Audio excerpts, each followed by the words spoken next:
आता पाहूया टॉप 9 विविध जिल्ह्यातल्या बातम्या।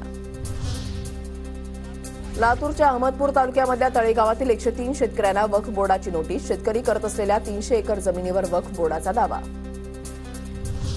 कराड शेती उत्पन्न बाजार समितीकडून स्वर्गीय यशवंतराव चव्हाण कृषी प्रदर्शनाचं आयोजन।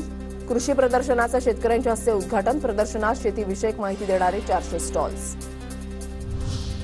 माढा तालुक्यामधल्या विद्यार्थ्यांना 6 महिन्यांपासून दुसरा गणवेश मिळेना। मध्यान्ह भोजनाच्या योजनेची बिलही रखडली।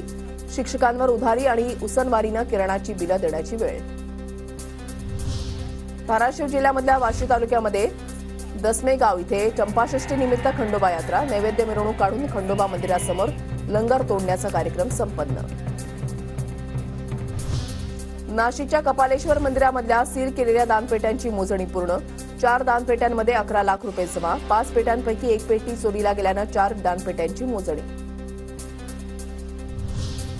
वाशिममधल्या सततच्या हवामान बदलाचा हळद पिकाला फटका। हळद पिकावर करपा रोगाचा प्रादुर्भाव। शेतकरी संकटात।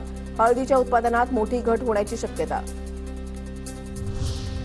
जालन्यात अवकाळी पावसाच्या अजेरी रिमझिम पावसाचा द्राक्ष बागायतदारांना फटका। तहसीलदारांकडून द्राक्ष बागांची पाहणी।